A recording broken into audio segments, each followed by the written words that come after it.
àtẹ̀wéjẹ́rù ní bàbá o ẹ tẹ̀sẹ̀ bẹ̀rẹ̀ ní o ẹ máa ṣe 90 ẹ máa ṣe 100 àgbógbó káwé ẹ̀ẹ́dẹ̀kọ́ àlejò àti sẹ́gbà wa o ní àwọn ọ̀ṣẹ́ òṣèwà ẹ̀jẹ̀ ọ̀pọ̀lọpọ̀ ọdún láyé ọ̀pọ̀lọpọ̀ ọmọ ẹ̀ṣẹ̀ wa ẹ̀rọ máa rí àṣẹ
alákòóso ìjọba ìbílẹ̀ Island mo kí wọn ẹ̀yin olóyè mo kí ẹ̀yin ìyá wa mo kí bàbá wa yàn lórí pé ní kíni owó ọlọ́run ìlànà rẹ̀ tó fi ọjọ́ kún àti àbẹ ọlọ́run náà ti wà pẹ́ wọn lè bá wa tún ní àsìkò tí wọn á bẹ̀rẹ̀ pé kí ọlọ́run kó mú àlàáfíà ìdí àti ìgbàgbọ́ kó bá gbogbo wa lórúkọ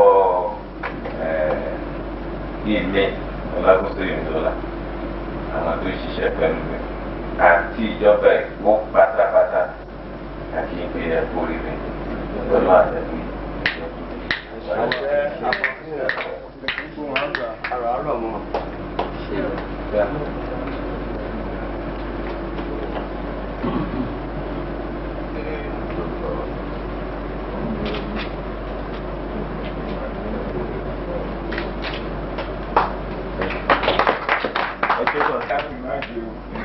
Ìjọ kan ló ń sọ bẹ́ẹ̀ láyé lórí àwọn náà ti sáàmì àdúgbò náà. Ìtòrí ẹni ṣe lọ ọkọ̀ ọba ṣẹ̀ lẹ́sẹ̀. Àṣẹ àfọ̀gbọ́n ara rọ̀. Gbogbo bí ẹ fún ọ̀rẹ́ ìjẹ ni agbá àwọn bàbá tó ti kọjá lọ nínú àbímú láláì sọ̀rọ̀ láláì ní pín ọlọ́wọ́ adájọ́ fún lọ. Lórí òkè gbogbo láńjọ lọ ní níbẹ̀ yìí ọmọ tó máa gbà yìí. Olùdájọ́ ti nǹkan fún ẹ̀ kó lè ṣàgídí. Lọ́jà ní ẹ̀gbọ́n lọ́jà jẹ́ yàtọ̀ ọmọ ọba ní ẹ̀rọ ìwà ẹ̀fọ́ wa nígbà ẹ̀wà pẹ̀lú nígbà wọn. Àkọ́kọ́ wọn lọ ọ̀gá. Àwọn àjọ fún ọmọ ìwà di bí ebùdíjà nígbà tó bá di.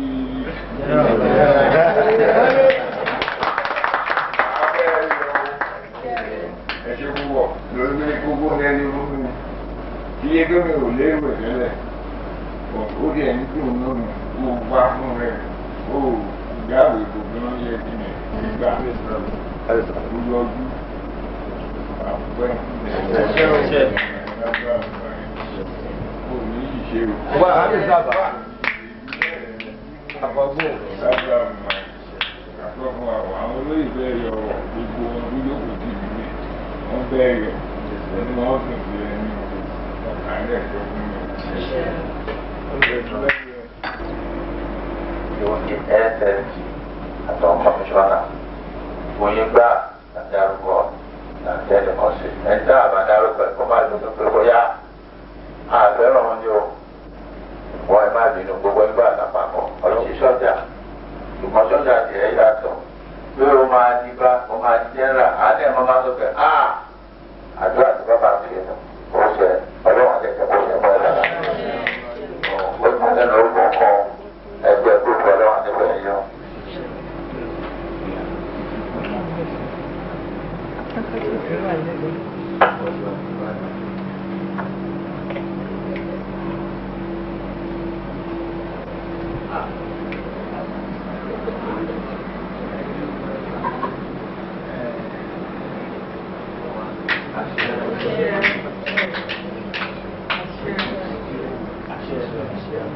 wà àfọ̀gùn àrò àdọ̀ ọmọ ológun wọn àgbà kò tẹ́ bá pọ̀ ló máa fún tẹ́ bá fẹ́ ló máa dé àbẹ́jẹ́ sí kúrákùdà ní bẹ́ẹ̀ tẹ̀ kó má dé àbá wà bẹ́ẹ̀ ló máa jẹ́.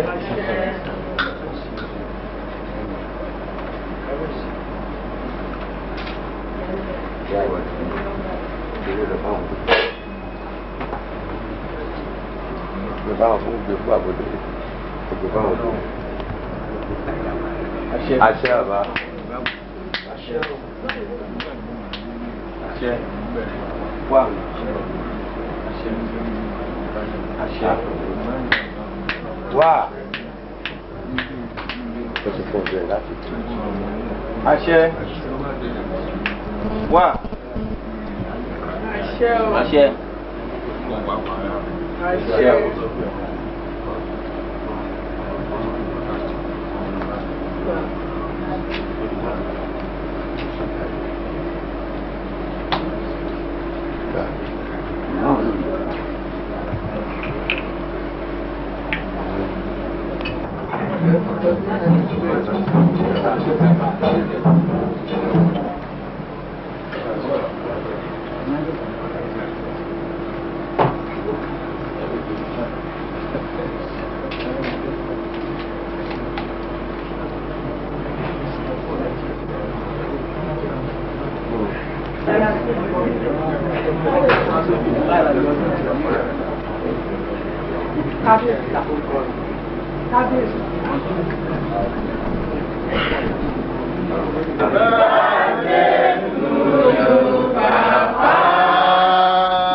Pápá níbẹ̀ níjọ́ kìíní ọmọ ọlọ́run àwùṣẹ́ fún ìdí èyí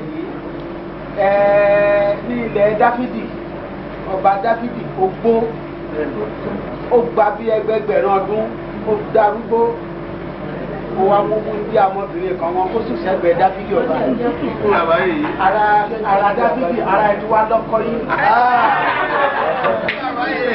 nígbà ẹ̀rọ náà fún ìdí èyí ìdílé àtìlẹ́ ní ó rọrùn fún Ọlọ́run nígbà tó jẹ́ pé Ọlọ́run ló dá yín ló kírètì yín tó dẹ̀ dà ìlú tù yín mọ́ human being tó dá yín dáná kó lù ẹ́ mo bá yín dúpẹ́ lọ́dọ̀ èyí tí ẹ ń ṣe àjọyọ̀ ẹ̀ lónìí gbogbo àwọn ẹbí ọmọ ìyá àwọn olórí ọba àwọn ìbátan takuye wọlú adẹ́dà wọ́n á sì pè ní pẹ́pẹ́pẹ́pẹ́ ẹ̀pẹ́ fún wọn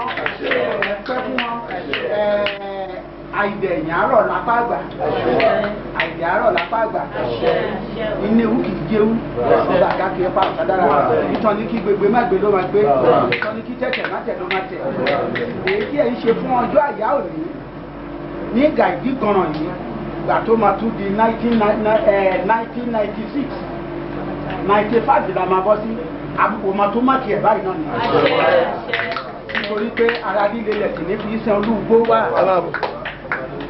ara líle lẹ̀ kì ní fi sẹ́ olúgbó wọ́n lè ṣubú dànù ọmọ fẹ́ fálẹ̀ ìgbàdí náà oyè ìrànwọ́ ọ̀dọ́mọdé wú bí agbóhùn tí ilé bàbá ò ní fi ṣẹ̀fẹ̀ ṣe èmi àwọn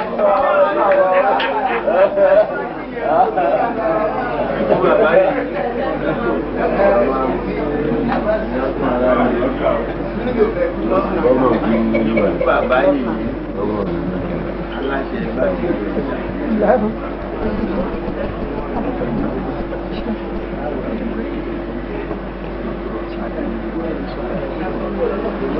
Bàbá omi kì í kún kó fọ́jú ẹja ìwé ìwọ̀ kì í fọ́jú èkúté ẹ̀fùfù lẹ̀lẹ́ máa fọ́jú ẹyẹ bẹ́ẹ̀ ni bọ́jú ọlọ́jọ́ lọ ibi táwọn òṣùwájú dé ibi táwọn tún ṣúwájú dé wọ́n gbé dáyè ipò tó jẹ́ pé wọ́n rí táyà lé lórí torí pé ọmọ Odùduwà kì í fara gbọgbẹ́ ọmọ Odùduwà kì í fara gbọta gbogbo administration tó máa ṣe lọ́jọ́ ayé ẹ̀ pẹ̀lú ipò tó wà yìí olùgẹ́lẹ́ aládìyẹ máa bò kó ìmọ̀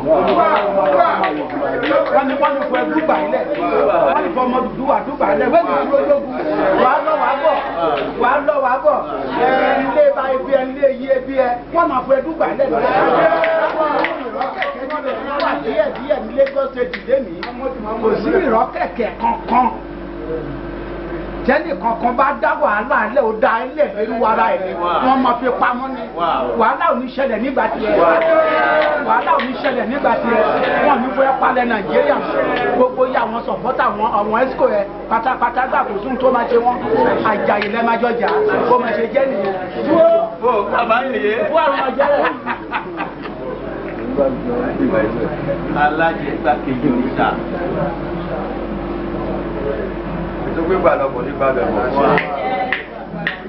Bàbá yìí lóko bàbá.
The military administrator of Lagos State members of the Executive Council here present, Director General here present. I start again, please. With apology to the SS. His Excellency, Military Administrator of Lagos State, Colonel Oyinlola, members of the Executive Council, Director General here present, Chairmen and members of the Caretaker Committee,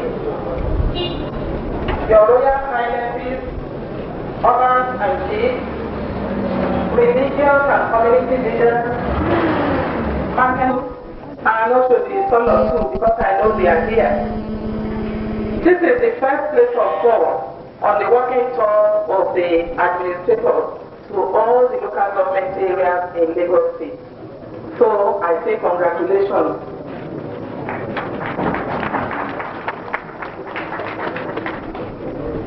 Mushin àti ti Oshidi Isolo.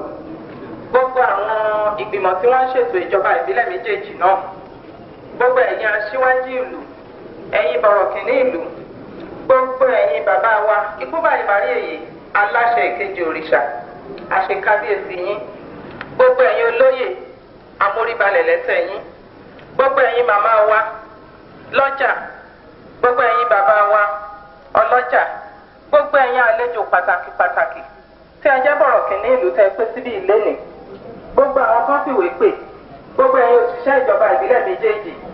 Àbàkí ikú ẹ̀kọ́ àlejò lénìí o. Bẹ́ẹ̀ bí mo ṣe sọ, ọ̀gá wa ń lọ káàkiri gbogbo ìjọba ìbílẹ̀ tó wà ní ìpínlẹ̀ Èkó ìlọ́mọ ajé. Ṣùgbọ́n àwọn aṣoríire ní Oshidi Isolo àti Mushin wípé ẹni tí ó máa kọ́kọ́ kí wọn lórúkọ gbogbo wa. Àwọn ní alága ìjọba ìbílẹ̀ ìwọ̀nyí tí wọ́n ti fi lé ti Mushin lọ́wọ́.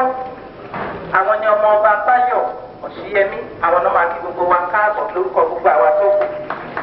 Prince Báyọ̀ Ọ̀ṣíyẹmí please.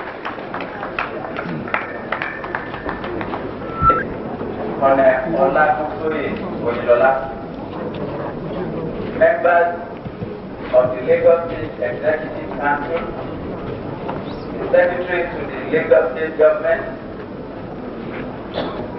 Chairman Oshidi Isolo Local Government, Obas and Chiefs, former Chairman of Mushin Local Government, distinguished community leaders and market leaders, ladies and gentlemen. On behalf of our good people of Mushin and Oshidi Isolo local governments, we welcome Your Excellency to our local government area. It is gratifying to note that peace has been reigning in these local governments since the beginning of this year.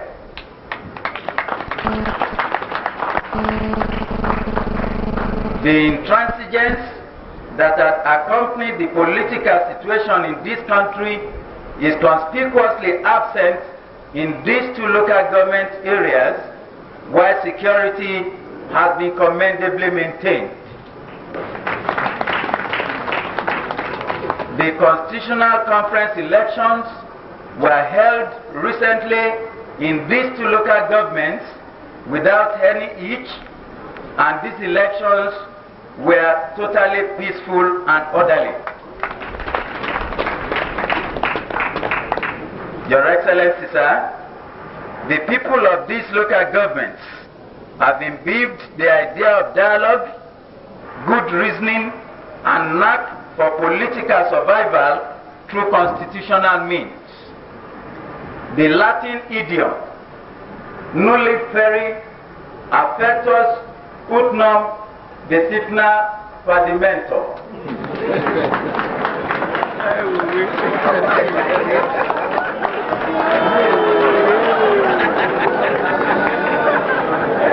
Distinguished ladies and gentlemen, I crave the indulgence of all present to salute my boss that I will come down to his level, sir. What I've said in Latin simply means in English, no inclinations are so fierce that they may not be subdued by discipline, are the watchwords of all residents within these two local government areas. It is crystal clear to all well-meaning and reasonable people of these local governments that innuendos, insinuations, and feeble attempts at incitement cannot solve any political impasse, and the solution lies in concrete political asceticism and fervor. The wisdom of all leaders at all times lies in their ability to appreciate political realities. The need for dialogue cannot be overemphasized, since even after escalating intra-constituency fuels, dissipation and diversion of energies, dialogue will be the final recourse. Jean-Jacques Rousseau, a French philosopher, once said the theory of social contract to the effect that the grouping of individuals in society implies the existence of a compact of understanding, and that the compact can only be maintained by law and order and not by violence. Cabinet, Obas and Chiefs, distinguished residents and citizens of Mushin and Oshidi Isolo local government areas, I wish to seize this opportunity to thank the military administrator, Colonel Oyinlola, for his support to these two local governments in particular. The prompt release of state grants, supply of equipment for combating filth in these local governments, provision of the infrastructures, and maintenance of law and order are few of the various assistance we have been enjoying under your able leadership. We are indeed very grateful, but like Oliver Twist, we ask for more equipment, especially in combating the refuse heaps within our local governments. Mushin local government had embarked and completed neighborhood meetings in all but one of its 14 wards, while Oshidi Isolo local government has also been having regular dialogue with various community leaders within its domain, with a view to sensitizing them to the need for peace at all times. A house divided against itself cannot stand. Therefore, all hands must be on deck, and the captain permanently on the bridge, so that the present administration's peaceful initiative can triumph and its transitional programs can climax into an enduring return to democracy, which most of us are yearning for. Finally, in the words of Abraham Lincoln, with malice towards none, with charity for all, with firmness in the right, as God gives us to see the right, let us strive on to finish the work we're in this beloved country of ours, to do all which may achieve and cherish a just and lasting peace amongst all our peoples and with all nations, and with supreme confidence in God Almighty, we shall all surely succeed.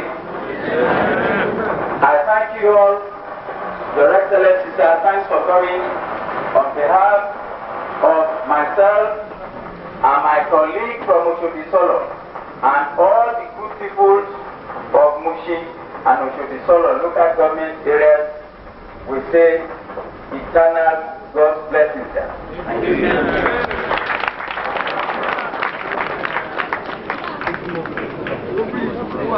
CAC Prince Sofiyewa.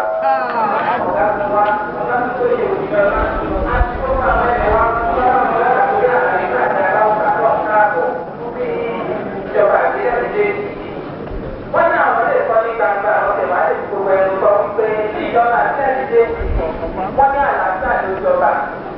Láti ìbẹ̀rẹ̀ ọdún yìí, wọ́n ní kò sí tọ́bi sí omi òdo kò sí ìwà àjàdùkú kan ní àdúgbò òde wọn.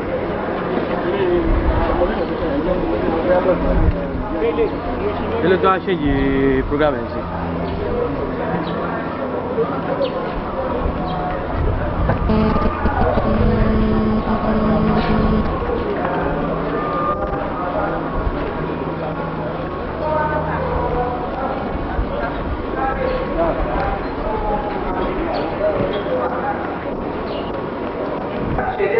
Lórúkọ Olúwa àṣeyọrí a máa ṣe. Lákòókò ẹ̀yà bá wọ́n ní lórúkọ ìjọba ìbílẹ̀ Mushin àti Oshidi Isolo. Wọ́n ní àwọn tí gbogbo àwọn tí wọ́n bá alákòóso wa wá. Àwọn dẹ̀ wá sí àwọn náà káàbọ̀ ní pàtàkì. Wọ́n ní ìbùkún Ọlọ́run àbàbà gbogbo wa pé o. A jẹ́ bí ọmọ ọba Òṣìyẹmí tí wọ́n ṣe sọ nígbà tí pàṣẹ wọn fún wọn. Tí àrùn bá pe ní káàbà dá, bí ẹrú ẹni bá pe ní àádáhùn ni. Wọ́n ti wà bí ìdẹ́nì. Àwọn ni wọ́n ń ṣe láńdà kí ìjọba ìpínlẹ̀ Èkó kó lè jà Ọlọ́run á lè máa tì wọ́n lẹ́yìn kò ní tì wọ́n lójú á lè fún wọn ṣe. Ẹ wá jẹ́ ká farabalẹ̀ lórí ìkàlẹ̀ gbogbo àwọn tí wọ́n rìn káàkiri yẹn jẹ́ ká dúró ná. Ọ̀rọ̀ ti ṣe tán báyìí láti jáde láti ẹnu alákòóso wa. Àwa pè wọ́n tọ̀wọ̀tọ̀wọ̀ láti bá wa sọ̀rọ̀. Your Excellency, the Military Administrator, sir.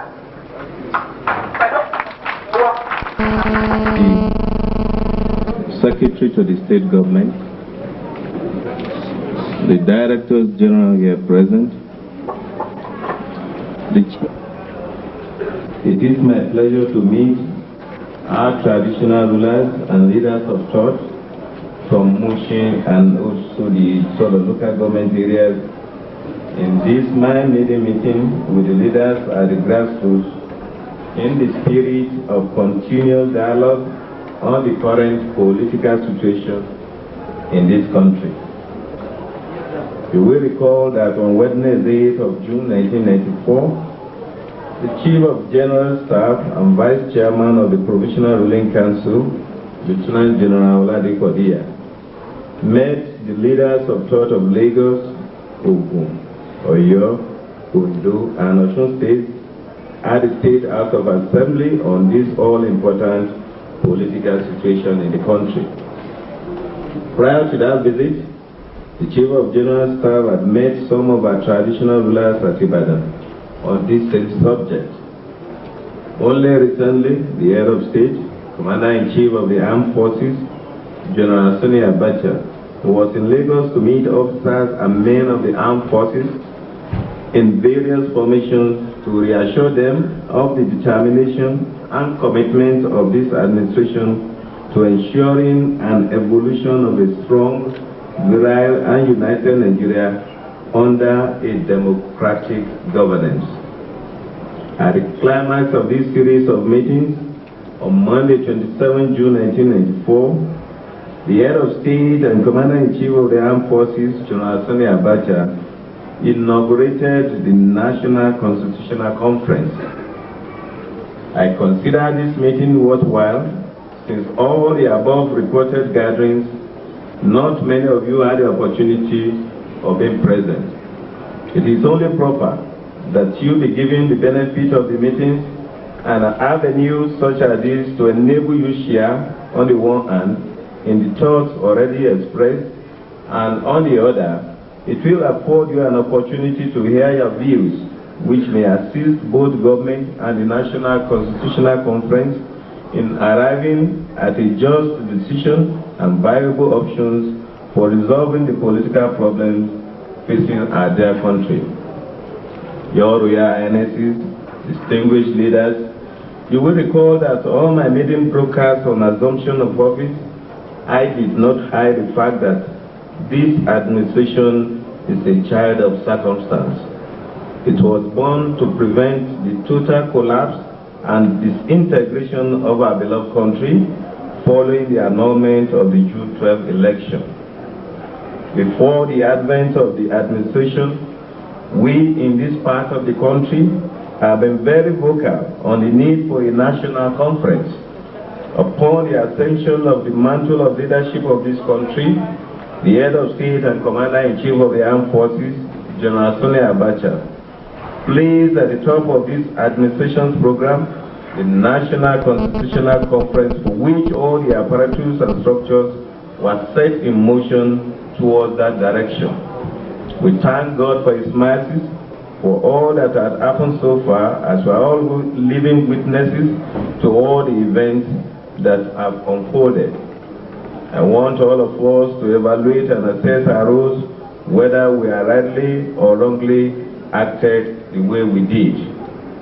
I'm aware that there are some who are genuinely concerned about the state of things and are in the vanguard of finding solutions.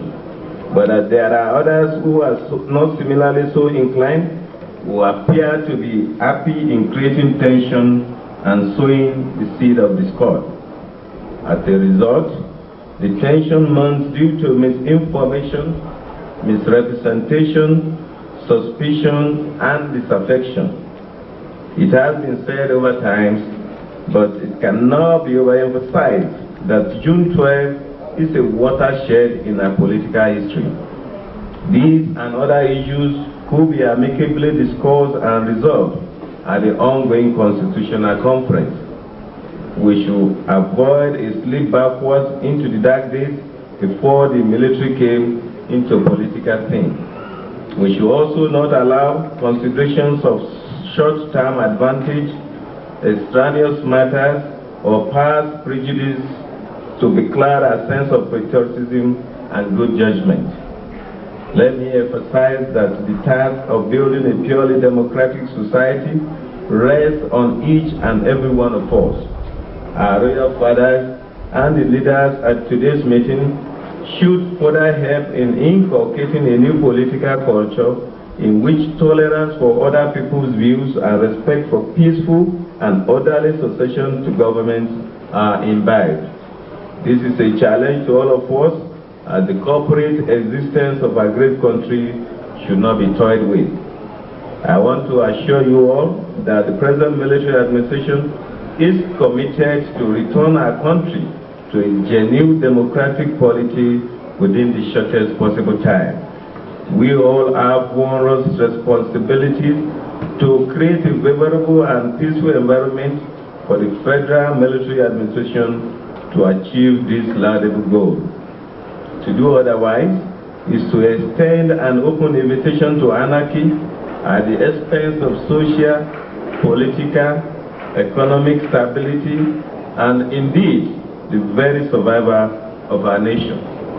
Therefore, it is in the best interest of all the citizens of our great country that great care is taken to ensure that society is not subverted by the creation of dissensions, instability, and upheavals. Our royal fathers, obas and chiefs, distinguished guests, ladies and gentlemen, as leaders of our various communities, it is your duty to bring the full weight of your moral authority to bear on the people of your local government areas. Our country has had more than its fair share of difficulties since our independence. I urge you all to appeal to all the citizens to give peace a chance in the interest of our country's economy and our generations yet unborn. As no concrete economic progress could be achieved in the face of political upheavals, I am confident that with your support and understanding, the future of our great country is very bright.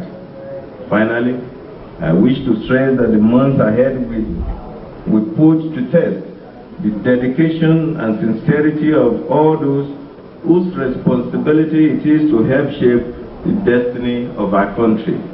I have implicit confidence in the sense of responsibility of the good people of Lagos State to continue to show understanding, restraint, tolerance, patriotism, and moderation in this difficult time. Once again, I thank you for honoring the invitation, and may God bless you all. Thank you.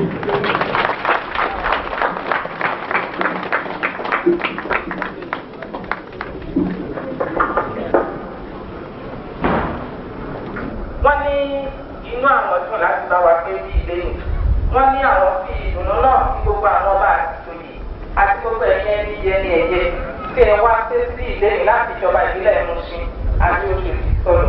Wọ́n ní àwọn wá láti bá wa sọ̀rọ̀ lórí bí gbogbo nǹkan ṣe ń lọ sí ní àárín àwùjọ wa àti orílẹ̀-èdè wa.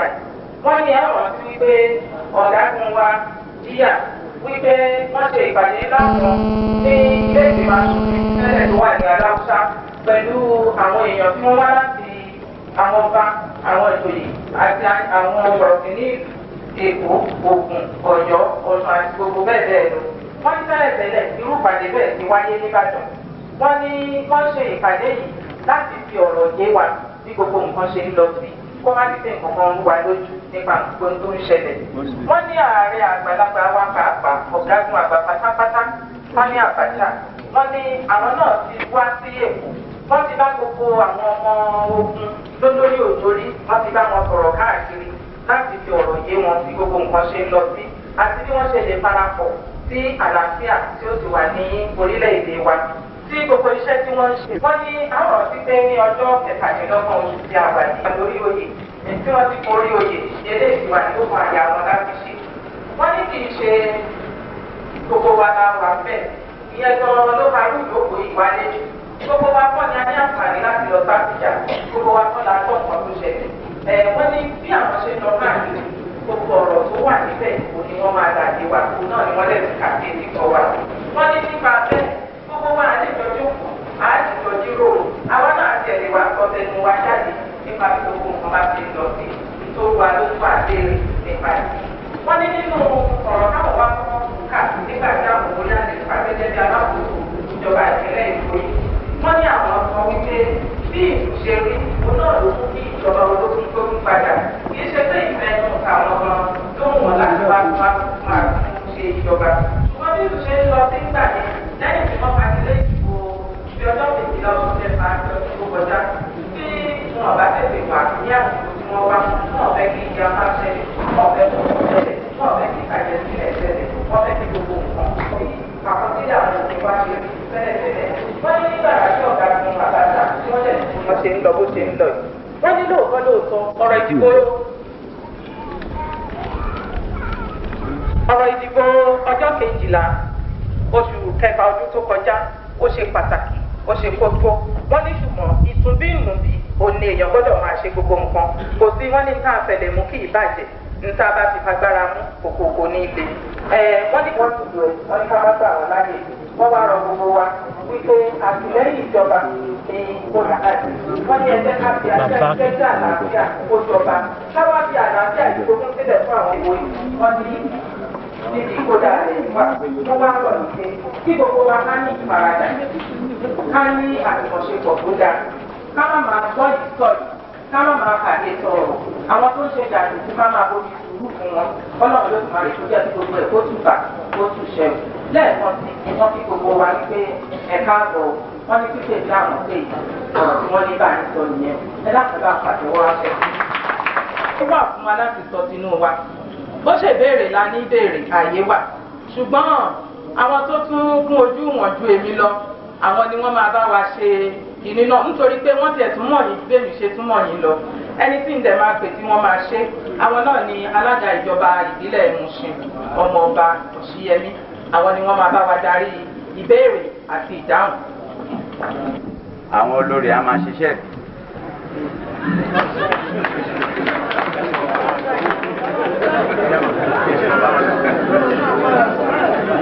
Mo kí ẹlẹgbẹ́ mi alága ìjọba ìbílẹ̀ Isolo Alhaji Ọlátòkunbọ̀ Dísù. Mo kí alága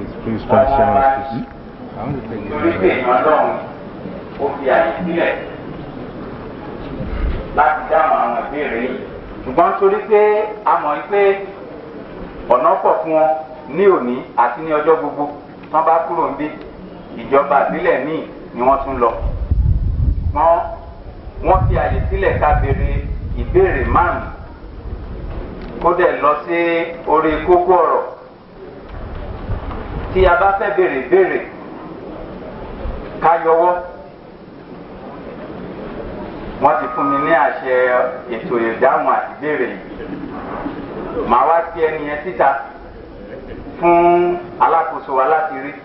Wọ́n á wá sọ orúkọ wọn àti àdúgbò tí wọ́n ti wá bóyá Mushin ni àbí Oshidi Isolo.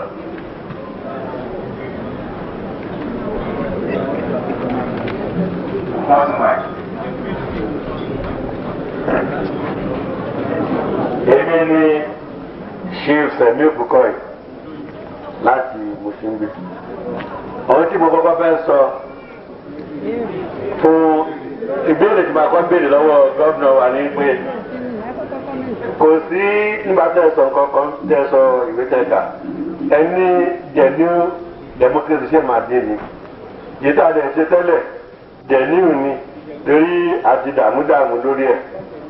Yìí tó wá dá wàhálà lẹ́sìn ní ọ̀rọ̀ June 12 inú mi dẹ̀ dùn tẹ́ sọ pé kò sí bá a ṣe lè ṣe tó máa sọ pé June 12 kò sí.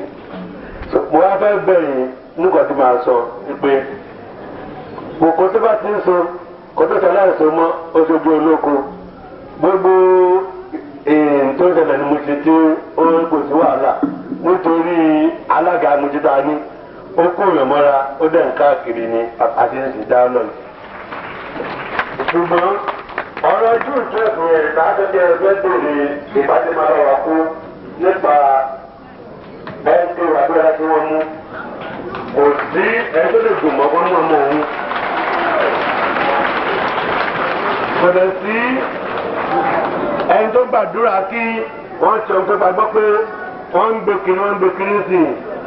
Ọba lọ́la dẹ̀ ni gómìnà wa bàbá gbogbo wa ní apart from gómìnà ọba lọ́la ni wọ́n lágbára Ọlọ́run.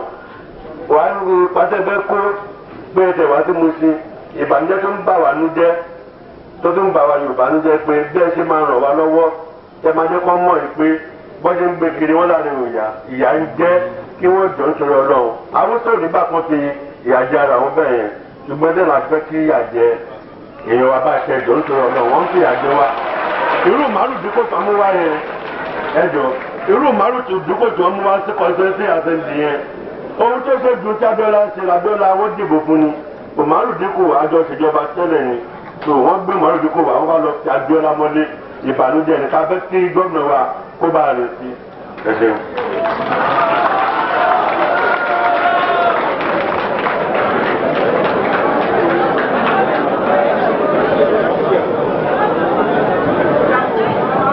Orí ń tó sọ.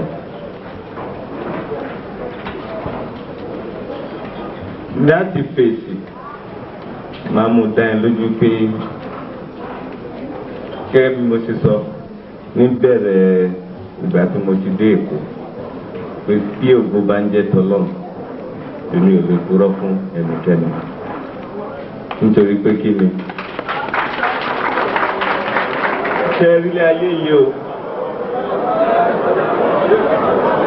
bá a bá sọ àákù bá a sì sọ àákù àṣekúkú sọ gan torí kò sí irú ọgbọ́n tá a lè gbọ́n tó kí ẹnikẹ́ni lè fi ilé ayé lẹ̀ láàyè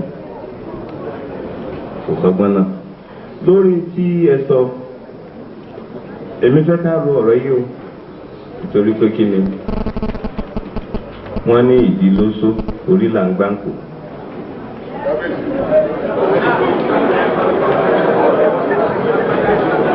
nígbà tí lóòótọ́ àdìbò lọ́dún tó kọjá bí wọn ò tilẹ̀ gbé gbogbo èsì jáde ọ̀pọ̀lọpọ̀ náà ló ti rápẹ̀rẹ̀ bíi tí ìbò máa borí ti sí. nígbà tí èṣù sì máa ṣiṣẹ́ rẹ̀ tẹ́mi fẹ́ sọ ni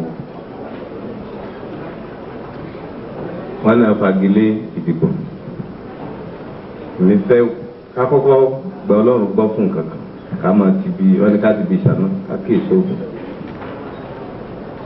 Ta ló dìbò?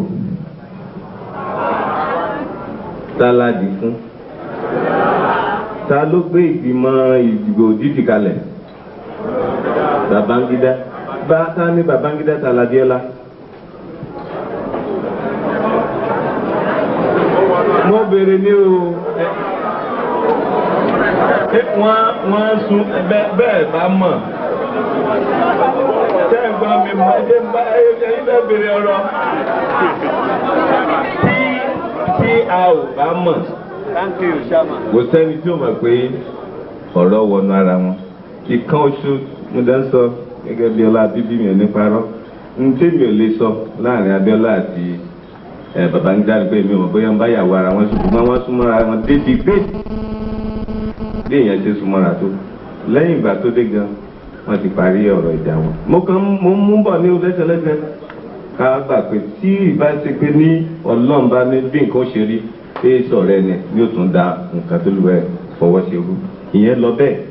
nígbà tí àwa bá ọ̀rọ̀ débi pé àfẹ́ di pé ó fẹ́ dàbí pé lógun fẹ́ bẹ́lẹ̀ nítorí pé kí ni wọ́n gbé ìjọba wọ́n gbé fún Ṣónẹ́kàn ní wọ́n ti gbé fún Ṣónẹ́kàn àní rárá kò tí a lọ́rùn ìjọba fìdí yẹ ó débi pé nǹkan lè débi pé abẹ̀rẹ̀ ti fa wàhálà lẹ́kọ̀ọ́ ń bí fún ọgbọ̀njọ́ dàbí ṣiṣẹ́ ní Èkó ìfàsẹ́yìn tó kó bá wa àti bọ́ọ̀nù ẹ̀dọ́là so nígbà tí wọ́n ní kí o jẹ́ tí ọ̀rọ̀ dójú ẹ̀ mo sọ lẹ́nu pé nínú àtòpé ológun jáde Abíọ́lá jẹ́ kan mọ́ wọn sọ ní gbangba wọ́n sì wá já mi nínú àwọn tó ní kó wá bá wọn ṣèjọba olóyàn wọn gbọ́dọ̀ àjọ àpòlè kó wájà fàkókò lóko àwọn. mo tún sọ lẹ́nu pé òun ló tún sọ fún àwọn tó fẹ́ wá ṣèjọba pé iye ìgbà báyìí ló fẹ́ lò 18 months ló sọ ọjọ́ náà lọ ṣé 18 months wá ti pé àbí o làjà ní wàá sọ pé òkè mo fẹ́ làjà ìwọ wá gbà ṣé àwọn yòókù ó gbà ká fọ̀rọ̀ rora wa wò ọ̀tọ̀ lẹ́ni tó fagilébò ọ̀tọ̀ lẹ́ni tá lọ kó wúwo mọ́ ọ̀rọ̀ wa débi ká sọ fúnra wa n tó dùn mí mo fi sọ débi eléyìí ni pé ní ọdún 1951 nígbà tí wọ́n lọ ṣe conference ní Lancaster àtàkù àlàálọ̀ ìpinnu tí wọ́n dè níjọ́ náà ó wà pẹ̀lú àtìsí dọ̀tọ̀lá ní 1964 aláàdìbò àwọn tí wọ́n fi ọgbọ̀n ìbò wọlé wọ́n ṣèjọba mo dẹ̀ tún fẹ́ rán wa létí ó jẹ́ nǹkan ẹ̀dùn ọkàn fún mi lọ́rọ̀ ọmọ Yorùbá lè ní ọ̀rọ̀ dẹ̀ di pé ká bára wa sọ̀rọ̀ ní 1964 mo mọ̀ pé àwọn méjì nínú òṣèlú ọgbà ní wọ́n tàpá sí òfin olóògbé Awólọ́wọ̀ tí wọ́n takú tí wọ́n lọ dìbò àwọn méjèèjì sì wọlé ọ̀kan nínú wọn lẹ́yìn 30 years ló ṣètò mọ̀ pé ní nǹkan dáadáa lè jáde nínú boycott mo ń sọ lónìí bàbá ajá ti lọ ní 1964 ó ti fa boycott order why calling for boycott in 1994 30 years after ẹ jẹ́ abára wa sọ̀rọ̀. àwa la kọ àwọn bá ṣe máa yí bí kíní bá ṣe máa jọba léra wa lórí akọ ètò dà lakọ wá di pé ká yan àwọn èèyàn kàtàkì kí ó lọ bá wa gbé ọ̀rọ̀ wa rò táàfin tọwọ́ fi tó nǹkan tá a fẹ́ aláàṣẹ mọ́ níbi ọ̀rọ̀ wa dé nísìn ẹ̀yin náà wò àwọn tẹ́ wà ní Àbújá tí wọ́n lọ fún conference ẹ gbé wọn wò ẹ gbé wọn yẹ̀ wò ẹ wá fi wọn àwọn tí àwọn náà ti di òfin náà bá dé ní ẹ ṣe dé ti 51 náà dé 64 wọ́n di pé ní ọlọ́run ẹ̀jẹ̀ àgbẹ̀yìn ni ìdìtọ̀ ọgbọ́n tá a bá dá sí náà lè dé ní tí mo pé ó yẹ ká máa rò n tó ṣẹlẹ̀ kò sẹ́ni tó gbàdá kò tó ṣẹlẹ̀ sí Abíọ́lá ṣùgbọ́n ibi tí òfin bá wà ó ti dẹ̀nà kọ́ ṣe wà ń bẹ̀. nígbà tí ọ̀gágun Abacha débẹ̀ Báṣọ̀run náà lọ kí kókó oríire nígbà bá wọn pé lọ́ọ̀ bàtúlò ní ẹ̀rọ pé tọ́ wa lọ declare ọ́ ti kọ́ lu òfin olùmọ́ wa ṣùgbọ́n ẹni tó bá ṣẹ̀ sófin kò sẹ́ni tó ga ju òfin lọ mo ń sọ nítorí pé nǹkan bá a sọ ọdún kẹ̀dọ́ 25 years ni mo ti wà ní iṣẹ́ ológun mo jà civil war mo lọ Chad mo Somalia mo gbà débi kábàárà wa sọ sọ̀rọ̀ ká kú mà pé níbi tá à ń lọ ni kájọ fèrò kọ̀ọ̀kan náà tó bá nítorí tó wà nínú ilẹ̀ ní sábàlá lọ sí conference nǹkan kan ṣe lókùn tá a lè ṣe ìjà lókùn tá a ṣe tán. nítorí kò dẹ̀ sí mo ń sọ kò sí àwọn tààràkì èèyàn o tí mi ò bá sọ gbogbo tí mo ń wí náà mo ti máa wí sókè gbogbo ayé gbọ́ mo gbìn ẹ́ sínú lẹ́pẹ́ wa níbi tí nǹkan lọ ni ẹ má jẹ́ àbọ̀ pọ̀ ẹ jẹ́ àjù ká lè lọ bá a sọ ń bẹ̀ láti wọ́n ní wọ́n pé wọn ò pin dá nígbà tó ò sí ń bẹ̀ fún ẹni tó bá wọn náà lè pín fún rẹ̀. ṣé láti ní èmi ò sọ fún àwọn èèyàn wa ká lè mọ ẹni bá dẹ̀ mọ̀ pé mo parọ́ kò wá já mi ni mo ṣe ń sọ kámẹ́rà gbogbo ọ̀nà wò mí mo sọ ó ń dẹ̀ máa wà nínú àkọọ́lẹ̀ torí àwọn èèyàn náà tún rí fáàsì ṣé mo àṣekán 64 1951 náà bí mo ṣùgbọ́n mo bá ìtàn Lancaster lẹ̀ ó ní mo rí fáàsì lónìí àwọn ọmọ wa náà rí fáàsì tẹ̀sán sọ yìí ó jẹ́ bí nǹkan kó àwọn lọ́balọ́ba mo fẹ́ gbọ́dọ̀ sọ àlàyé lẹ́yìn wọ́n ń ṣètò láti pé ìrọ̀rùn láàfin yanjú gbogbo kìíní mi ò ní sọ jù bá lọ ṣùgbọ́n mo ò dáadáa ẹni tẹ́ ń sọ̀rọ̀ ẹ ṣeun.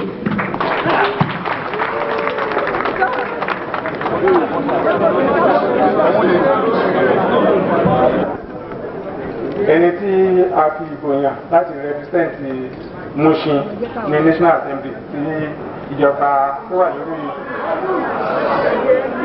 wà lórí àlééfà nísìn ní kọ́lọ̀ gbélé. èmi gẹ́gẹ́ bí ẹnìkan mo fi ara mọ̀ pé kí a lọ jókòó ká fi ikùnlukùn ká rí bí a ṣe fẹ́ ṣe ètò Nàìjíríà torí bá a ṣe jókòó yìí tábìlì tó wà wájú wa ẹ̀ àwọn tó jókòó bí wọ́n lè sọ bó ṣe rí bí àwọn tó jókòó lẹ́gbẹ̀ẹ́ lọ́hùn wọ́n lè sọ bó ṣe rí àwọn tó wà lẹ́gbẹ̀ẹ́ méjèèjì wọ́n lè sọ bó ṣe rí. àwọn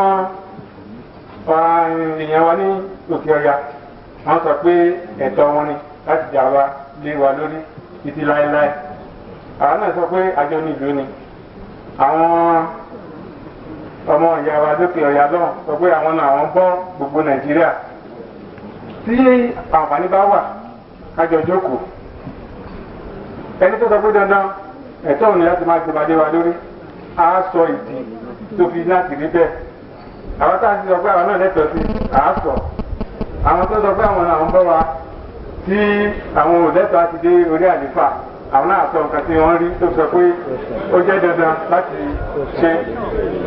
náà nǹkan tó wá rú mi lójú ìgbà tá a dìbò láti yan àwọn tí wọ́n ń lọ ìjọba náà sọ pé àwọn fẹ́ yan àwọn èèyàn ti tàwọn ẹnìkan tó jẹ́ pé ìjọba ológun tó sọ pé ìwà wọn ò dáa wọn ò ṣe dáa wọ́n corrupt wọ́n ṣe gbogbo ẹ̀ wọ́n wá lọ fi plane gbé wálé wọ́n fún ní red carpet treatment láti wá ṣètò bí Nàìjíríà ṣe máa tó ọ̀gágun Abacha tó sì wà lórí àlééfà lẹ́nu òun gan ló announce take over nígbà yẹn ṣé ẹni tá à ń sọ yìí ó ti yí wa padà láti gbà yẹn a sì rẹni tó lè sọ nǹkan tó máa mú Nàìjíríà tẹ̀síwájú ni wọ́n ṣe wá mú wa àti pé a tún wá wo ọ̀pọ̀lọpọ̀ náà tó ń kójọ síbẹ̀ àwọn tó ń lé kúrò bẹ́ẹ̀ náà nù kí wá ní àrí fàyọ ní ìdílé tí wọ́n lé wọn lákọ̀ọ́kọ́ tí wọ́n tún wá pè wọ́n padà nísìn. Gẹ́gẹ́ ìjọba ológun ìgbà tó wá wọ́n sọ pé corrective regime ni ṣùgbọ́n ohun gbogbo tó ń ṣẹlẹ̀ láti gbà yẹn ó kọ́ inú ìgbìnú. ọ̀rọ̀ kan wà ní dictionary islamic assessment ayé ológun lórí àríwá mi. ayé ológun la rí pé wọ́n wà náà election. a rí pé kò sí òfin tó lọ déédéé tí àwọn aṣòfin lẹ́nu ọ̀tọ̀ lílé náà máa ṣe. èyí wọ́n bẹ ọ̀gágun wa lẹ́nu pẹ̀lú wọn wà nípò àti bá ìjọba ìpamọ́ pé òdodo ló gbọ́ orílẹ̀-èdè ẹ̀kẹ́. ẹ báwọn tó wà bẹ́ẹ̀ wọ́n sọ pé òdodo tó tọ́ ìlẹ́sìn tá a ṣe àwọn èèyàn wọ́n sọ pé àwọn òsì ìlẹ́sìn mọ́. bí ọba ṣe máa ṣe tí nàìjíríà ti máa tẹ̀síwájú láì rí pé ajagun kẹba wa ṣe ẹni tó sì wọlé ètò ìdáwà máa ṣe a máa bẹ̀rẹ̀ àwa náà ni ọlọ́run àdírẹ́sì akọ wa láti mọ̀ ṣe ẹ ṣe pọ̀. irú àwọn tí wọ́n yàn sí ìgbìmọ̀ èyí tó wà ní Àbújá nìkan pàtó wọn dákọ Alhaji Umaru Dikko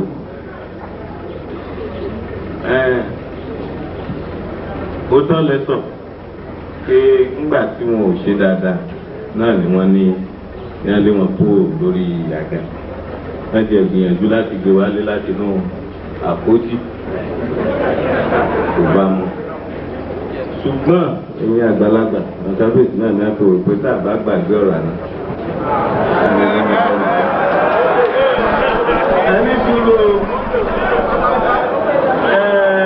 ẹni sùúrù òwe mọ́gàfà ọ̀gbọ́n náà lọ́pọ̀ lówó lẹ́sí ọ̀rọ̀ gbọ́dọ̀ bá ti tọ́nu ìwé láàbì wà.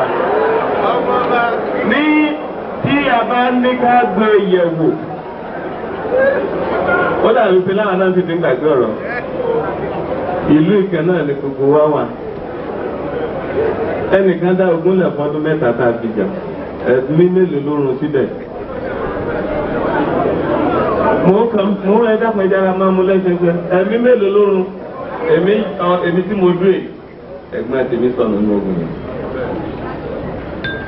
ẹni wá dógun ọ̀nà lẹ́lẹ́gbà tó dé olówà nísìn ìmọ̀rù tí kò kàn rówó ni gbogbo wa ló lè fi lé bá dá.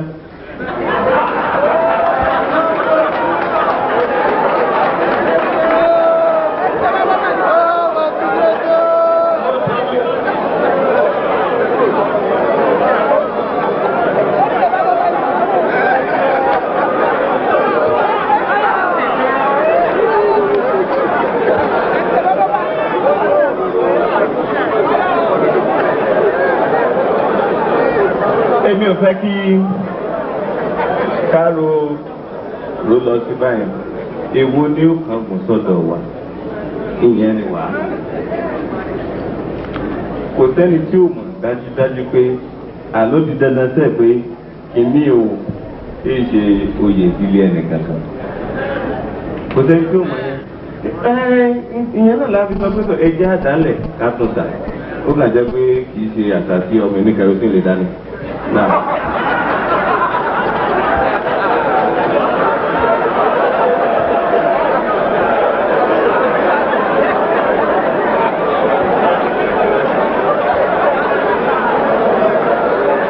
Wípé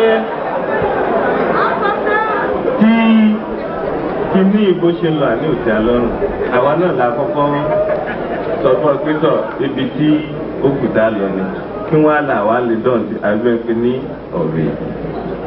ńgbà tó bá kù díẹ̀ táàbì débi táàbì sọ pé tọ̀ báyìí ni àwọn kan náà mọ̀ pé tọ̀ ó dàbí pé kò tó.